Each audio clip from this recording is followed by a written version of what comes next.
Difficile de passer à côté du phénomène de la dark kitchen, un concept assez obscur qui casse les codes de la restauration traditionnelle. Des restaurants fantômes qui n'accueillent pas de clients, non pas de salle, mais des cuisines hyper rationalisées conçues pour préparer montre en main des plats à livrer. Pour lever le voile et plonger dans les coulisses de ces cuisines fantômes qui existent pourtant bel et bien, je reçois Céleste Velarde. Bonjour Céleste. Bonjour. Vous êtes directrice marketing de Smart Kitchen. Smart Kitchen a été créé en un peu plus d'un an et s'appuie vraiment sur des marques physiques. On n'est pas du tout dans la dark kitchen. Marque physique et bien réelle. Vous déployez leur marque en livraison, 6 à l'heure actuelle. Oui, Et des projets donc à venir.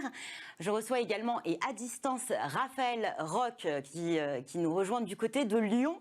Vous êtes président de Food Lab. Food Lab, c'est un incubateur d'un nouveau genre.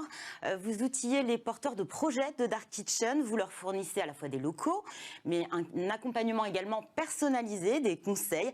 Vous hébergez déjà une vingtaine de projets du côté de Lyon, Grenoble et Villeurbanne. Alors les Dark Kitchen, enfin le concept de Dark Kitchen est assez compliqué, en fait plus compliqué qu'il n'y paraît.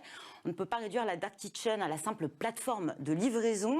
Qu'est-ce qui se cache réellement, Raphaël Roch, derrière une Dark Kitchen ? Alors, derrière une dark kitchen, il y a des êtres humains qui sont des restaurateurs et qui sont des cuisiniers. Alors, le dark kitchen, il y a un effet de mode important en ce moment, mais il faut savoir qu'il y a beaucoup d'opérateurs qui travaillaient sur cette logique-là, c'est-à-dire uniquement sur des logiques de livraison ou de emporter, comme par exemple Pizza Hut, qui a été le premier à apporter ce principe-là sur le territoire en France. Pareil pour Sushi Shop, on parlait de Sushi Shop à l'instant. Voilà, la restauration japonaise et la pizza depuis longtemps fonctionnaient à travers un système principalement livré, et c'est pas pour autant qu'on appelait ça une dark kitchen, et c'est pas pour autant qu'il y avait voilà tout ça autour. Ça a été bien évidemment amplifié par l'arrivée des plateformes de livraison. Le Covid a évidemment bien aidé à digitaliser la restauration. Mais voilà, c'est ni plus ni moins qu'une forme de production comme un traiteur dans laquelle il y a des êtres humains qui fabriquent et qui créent des plats pour être livrés et commercialisés uniquement de manière digitale. Mais il y a un effet de mode, c'est clair, mais c'est quelque chose qui existe déjà depuis un petit bout de temps. Et ça vient d'où exactement, outre-Atlantique ? Oui, ça vient des US comme beaucoup de choses, où en fait c'est l'ancien fondateur de Uber Voiture qui a monté une société qui s'appelle Cloud Kitchen. Et d'où vient le nom? Alors Cloud Kitchen, Ghost Kitchen, Dark Kitchen. Voilà, les appellations viennent de là-bas et c'est quelque chose qui existe depuis, on va dire, 3, 4, 5 ans par là, et qui vient principalement des États-Unis. Ouais. Quels sont les points forts du modèle, Raphaël Roch, de la Dark Kitchen ? C'est des coûts moindres, j'imagine. On n'a pas cet emplacement physique. Souvent, le choix est stratégique de s'installer dans un secteur qui est très porteur. C'est des économies. C'est plus rentable finalement de se lancer dans une Dark Kitchen ? Alors oui, il y a ça, c'est sûr, mais il y a aussi un autre point qui est très important, qui est selon moi la diversification des canaux de commercialisation. C'est-à-dire quand vous êtes un restaurateur et que vous avez une marque de street food, en règle générale, aujourd'hui vous passez de la livraison, c'est relativement compliqué puisque c'est devenu un vrai outil de commercialisation. Et souvent ce qui se passe, c'est quand vous avez un restaurant physique qui accueille du public, c'est très compliqué de faire cohabiter les flux de livreurs et les flux de clients. Parce que c'est pas du tout les mêmes logiques, c'est souvent pas le même emballage, souvent ça l'entrée. vient dégrader. Ça vient encombrer l'entrée. On a des livreurs qui viennent récupérer les commandes pour... Exactement, ouais, voilà. Et du coup, ça vient casser l'expérience client qui reste très importante dans les métiers de la restauration. Donc aujourd'hui, les opérateurs qui se positionnent sur la Dark Kitchen recherchent évidemment, parce qu'aujourd'hui les flux sont de plus en plus importants en livraison, donc forcément il y a une rentabilité économique qui est importante et intéressante, mais aussi pour permettre de diversifier leurs canaux et de séparer les flux, comme je l'expliquais, pour pas créer d'embouteillage, pas créer de problématiques opérationnelles et notamment de nuisances, parce que voilà, tout ça génère un flux c'est une nuisance, et aussi bien quand on est dans un régime de copropriété, c'est compliqué, qu'en centre-ville, pour plein de raisons. Voilà, c'est notamment les deux principaux intérêts de la Dark Kitchen aujourd'hui, c'est d'avoir un outil dédié qui commercialise en livraison et qui permet de désengorger son point de vente physique, et souvent aussi d'apporter un laboratoire de production. C'est-à-dire que dans une Dark Kitchen, c'est une grande cuisine, pour vulgariser, on peut faire la production de ces points de vente physiques de manière délocalisée, parce que souvent les cuisines des restaurants classiques sont souvent petites, et du coup c'est assez compliqué de produire. Donc ça permet d'avoir un outil de production délocalisé aux normes dédiées à cet outil-là, et qui permet d'éviter la gestion des flux. Céleste Vélardé, le restaurant physique, c'est souvent une vitrine. Hein. Les restaurants qui opèrent via des dark kitchens sont des marques dites virtuelles. Est-ce que finalement, elles n'ont pas besoin d'un budget plus conséquent, notamment en communication, marketing, pour émerger, exister face aux restaurants qui ont déjà un point de vente ou un point pour venir se restaurer en physique, où c'est plus évident? Il y a effectivement le fait de se balader, tomber par hasard sur ce restaurant qui nous donne envie d'y entrer. Alors si, absolument. C'est la raison pour laquelle nous, Smart Kitchen, on a décidé de choisir des marques, donc des marques de restaurants existants avec pignon sur rue.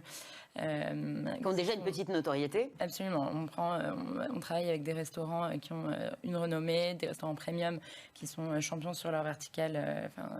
Donc ça va du burger au thaï en passant par la pizza et la healthy food.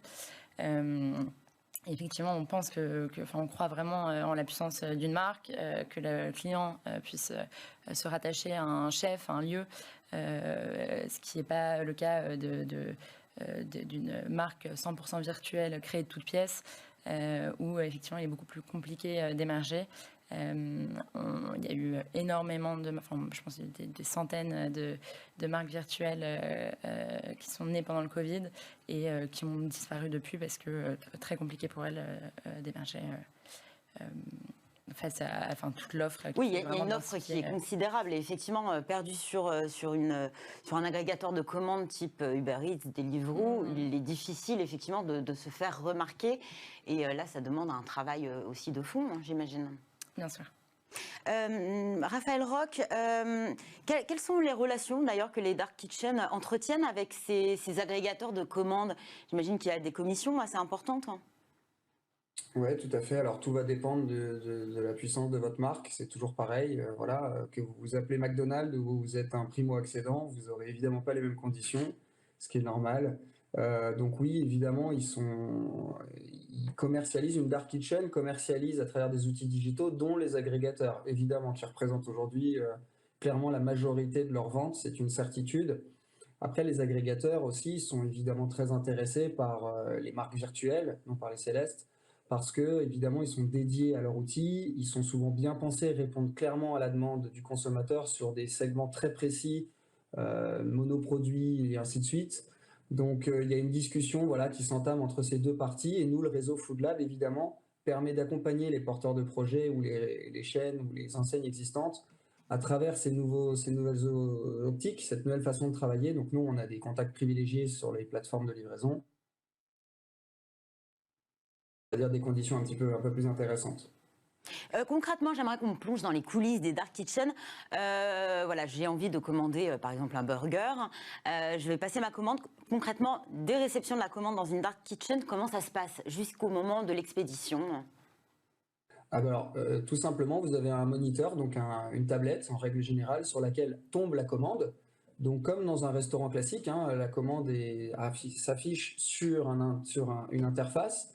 Et il y a un ticket qui sort, qui correspond à la commande. Donc là, à ce moment-là, la cuisine produit la commande. Il y a quelqu'un qui est en production, 1, 2, 3 personnes en fonction des volumes de commandes, qui produisent la partie chaude. Il y a une personne en partie froide qui, elle, va se permettre de faire les entrées, les desserts, les boissons, le packaging, synthétiser le tout, l'emballer, l'empaqueter dans un sac pour ensuite le remettre à un client qui souhaite l'emporter ou à un livreur pour l'acheminer vers le client final. Le temps est précieux dans ce moment-là. Généralement, on va être livré en moins de 30 à 45 minutes entre le moment où on passe la commande, effectivement le moment où on va pouvoir savourer le plat. Le modèle, d'ailleurs, que ce soit sur les dark kitchens ou la digitalisation et ces restaurants physiques qui se reposent vers la livraison, c'est justement la livraison rapide, efficace, de qualité, mais la livraison est généralement sous-traitée. C'est un point névralgique et pourtant elle n'appartient pas à ces restaurateurs. Comment s'assurer que la livraison soit efficace, parce qu'elle fait partie du service. Oui, bien sûr. Alors nous, dans le cadre Smart Kitchen, on a un vrai accompagnement des marques sur ces sujets-là. Donc on va prendre leur offre existante dans le restaurant et l'adapter à la livraison. Et ça va passer par évidemment l'offre, le pricing et un packaging qui va complètement être retravaillé pour rendre cette offre 100% adaptée à la livraison. Donc, Quand vous parlez d'offres adaptées à la livraison, est-ce que ça demande à ce que certaines recettes soient totalement revues ?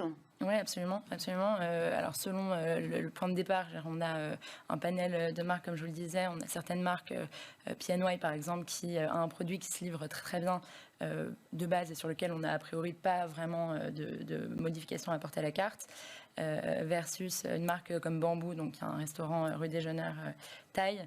Eux, on a effectivement bien adapté la carte pour prendre les best-of de leur carte, tout en s'assurant que ce sera livré parfaitement chez le client.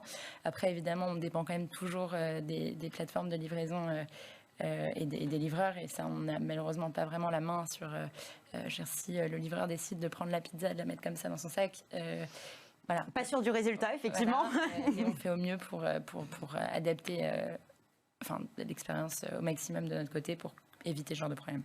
Raphaël Roch, vous qui accompagnez un certain nombre de projets, quelle cuisine finalement est majoritairement proposée par ces dark kitchens ? On imagine plus de la street food, des burgers, des pizzas, c'est ça, ou on a aussi une offre un peu plus healthy, veggie, voire vegan ? Alors, très clairement, ceux qui performent le mieux, c'est le burger, c'est la pizza, c'est les sushis. Voilà. Ce sont ces trois typologies-là qui aujourd'hui sont les plus commandées sur les plateformes de livraison où il y a pas mal d'offres. Ensuite, nous, dans le réseau Food Lab, on s'évertue à avoir un maximum de diversité de gastronomie à proposer aux clients finaux, puisque l'intérêt de Food Lab, c'est que les gens peuvent aussi commander sur notre réseau en multi-enseigne. Donc, pour l'instant, sur du click and collect, mais à venir en livraison. Et si vous voulez, l'idée, c'est d'avoir des gastronomies qui sont très demandées aussi, où il y a peu d'offres, qui sont le libanais, qui sont l'indien, qui sont les vapeurs, les bouchées vapeurs, les dim sum, les choses comme ça. Voilà, ça, c'est des typologies un peu de niche, mais si vous voulez, quand vous comparez, prenons le burger, il y a beaucoup de monde, mais il y a beaucoup d'offres, in fine, ça revient au même que d'avoir peu d'offres avec moins de demandes.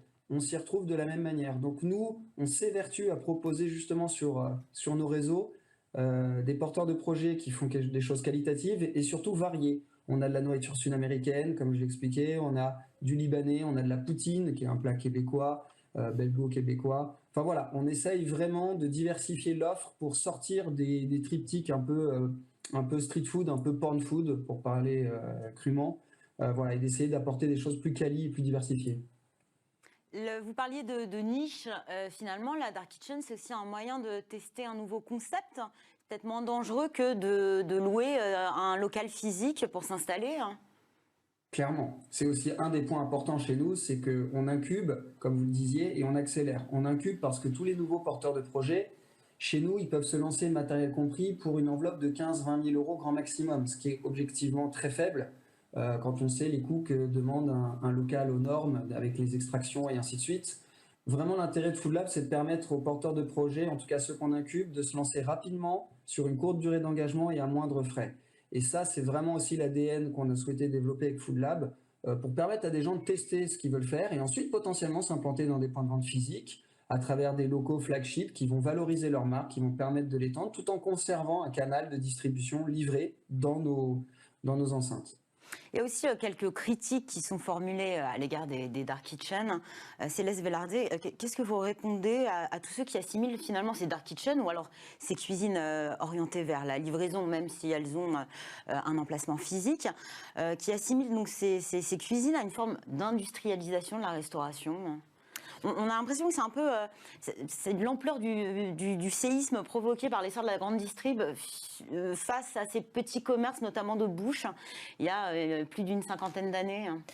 Je réponds que c'est des modèles complémentaires, en fait, que le retail et le digital sont tout à fait complémentaires et qu'un client qui aujourd'hui souhaite aller se restaurer sur place, avoir l'expérience qu'on connaît d'un restaurant, peut tout à fait le lendemain avoir une très bonne expérience en livraison de ce même restaurant. et que ça répond juste à des besoins tout à fait complémentaires. On traite souvent plus de volume en fait. On va peut-être passer par des centrales d'achat pour passer les commandes.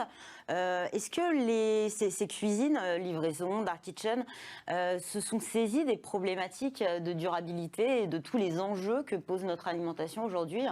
Est-ce qu'on va proposer, vous le disiez, Raphaël Roch, des produits de qualité? Est-ce que finalement la problématique du bio, du healthy, du circuit court est pris en compte par la livraison en fait, par ce nouveau système de restauration? Absolument.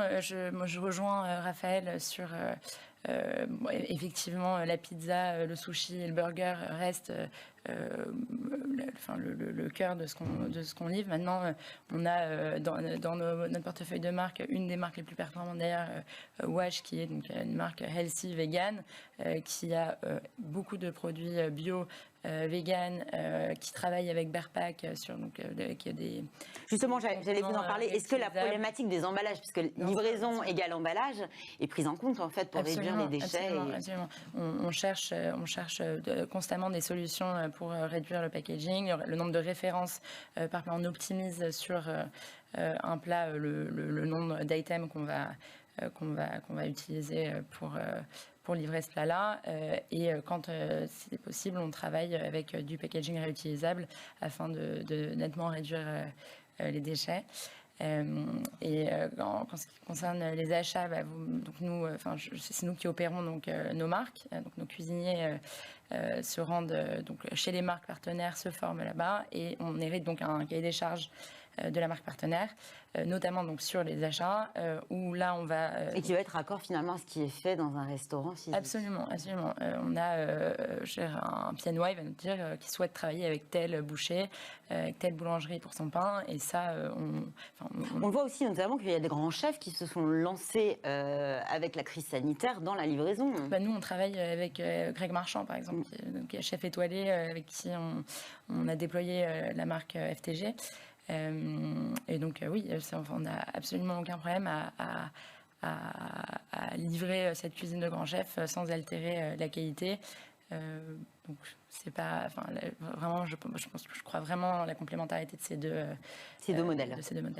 On l'a dit, la crise a vraiment accéléré cette tendance au dark kitchen. Elles existaient bien avant 2020. Raphaël Roch, est-ce que finalement la crise a été aussi l'occasion de créer des opportunités de business pour certains?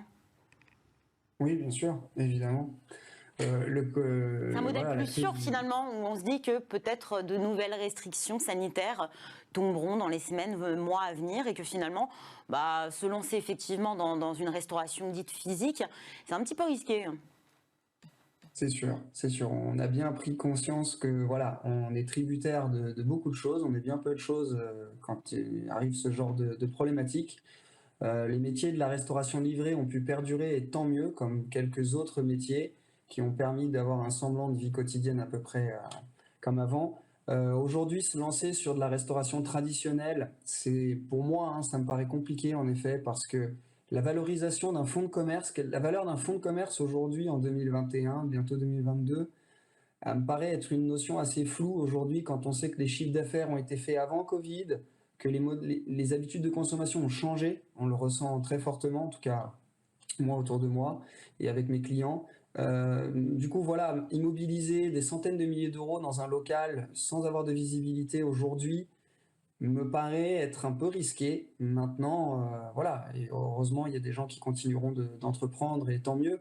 Mais c'est vrai que c'est de la solution Food Lab, en tout cas, la solution d'une dark permet justement de pouvoir lancer un projet, de le tester et potentiellement d'arriver avec des garanties bancaires, parce que ce qu'il faut aussi bien prendre conscience, c'est que les banques, qui sont les premiers partenaires des entrepreneurs, aujourd'hui, les choses se sont bien tendues en termes de demande de financement sur la restauration. Il y a beaucoup plus de rejets qu'il n'y en avait. Donc oui, pour répondre à votre question, clairement, c'est une alternative à prendre en considération. Vous l'avez dit, nos habitudes ont évolué. Et forcément, la livraison, les dark kitchens répondent justement à cette évolution de nos habitudes. Est-ce que le marché des dark kitchens, Raphaël Roch, va continuer à se développer? Où on va atteindre un seuil finalement parce qu'il y a déjà énormément d'acteurs sur le marché. Non, ça va continuer de se développer, c'est une quasi-certitude. Pour plusieurs raisons. La première, c'est que les principaux distributeurs que sont les plateformes de livraison aujourd'hui continuent d'avoir des croissances à 2 chiffres tous les mois en termes de nouveaux utilisateurs. Quand vous regardez les nouvelles générations, l'objectif pour eux, c'est de pouvoir à peu près tout faire depuis leur téléphone portable et donc commander aussi un repas. Donc, étant donné que les principaux distributeurs continuent de croître, il y a de plus en plus d'offres, certainement, de restauration présentes, mais de plus en plus d'utilisateurs également. Donc, in fine, c'est un marché qui en est à ses débuts. On estime qu'à horizon 2024 versus 2020, il aura quasiment doublé.